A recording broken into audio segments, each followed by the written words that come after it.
কতটা অ্যারোগ্যান্ট না হলে, কতটা অহংকারী না হলে এই কাজগুলো কিন্তু করতে পারা যায়।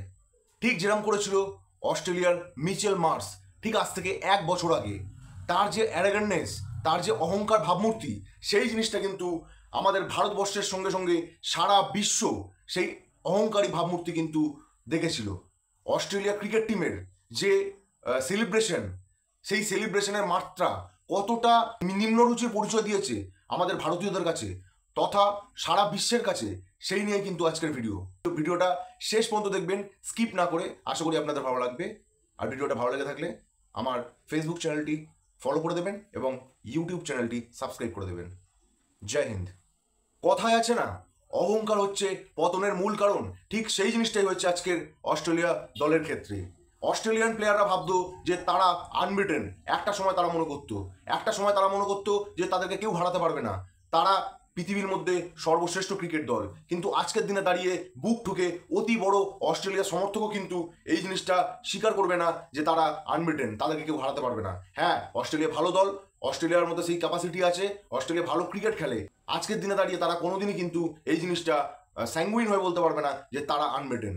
কারণ তাদের ঔদ্ধত্য, কারণ তাদের অহংকার, কারণ তাদের দাম্ভিকতা, এই জিনিসগুলো কিন্তু অস্ট্রেলিয়া দলকে কুড়ে কুড়ে খাচ্ছে। এবং ভবিষ্যতে এমন একটা দিন আসবে, অস্ট্রেলিয়া দল কিন্তু বাংলাদেশের মতো অবস্থায় পরিণত হবে। এই রকম যদি দাম্ভিকতা, এইরকম যদি ঔদ্ধত্য, অহংকার দেখায়, তাহলে কিন্তু তার পতন কিন্তু অনিবার্য। অর্থাৎ অহংকারী মানুষের পতন যেমন অনিবার্য, ঠিক সেইরকম জিনিস হবে অস্ট্রেলিয়ার ক্ষেত্রেও। চলুন দেখে নেই কয়েকটা ক্লিপস।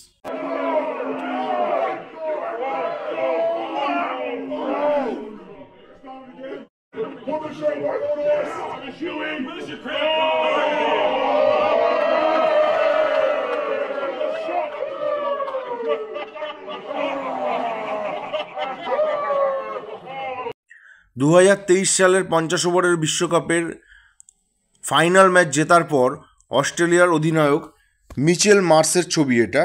দেখুন, তার এক হাতে কিন্তু রয়েছে একটা শ্যাম্পেনের বোতল এবং তার পাটা রয়েছে বিশ্বকাপের ওপরে।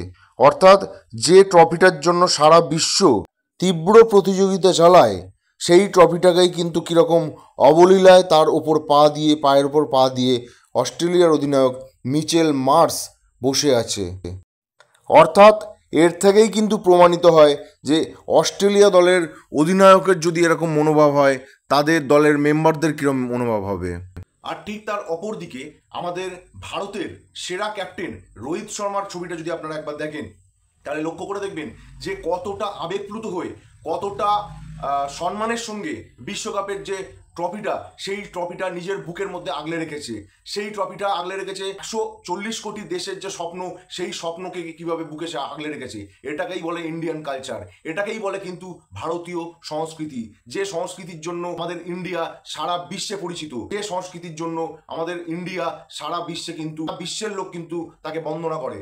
কালচার কিন্তু অনেক রকমের হতে পারে মানুষের, কিন্তু আমার বক্তব্য সেখানে না। আমার বক্তব্য হচ্ছে, যে জিনিসটাকে তুমি সম্মান করতে পারবে না, সেই জিনিসটা কিন্তু তোমার কাছে আর থাকবে না। সেই জিনিসটা কিন্তু যদি আজকে তোমার কাছেও থাকে, তাহলে কালকে কিন্তু সেটা অন্য কারোর কাছে চলে যাবে। এটা কিন্তু 100-র মধ্যে 100% সত্য কথা। তো সুতরাং অহংকার করো না।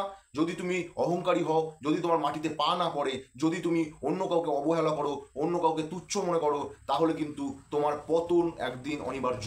তো আজকে ভিডিওটা এই পর্যন্তই। যদি ভিডিওটা ভালো লেগে থাকে, তাহলে আমার পেজটাকে ফলো করে দেবেন এবং চ্যানেলকে সাবস্ক্রাইব করে দেবেন এবং আপনাদের মতামত কমেন্ট করে অবশ্যই জানাবেন। সকলে ভালো থাকবেন, সুস্থ থাকবেন। জয় হিন্দ।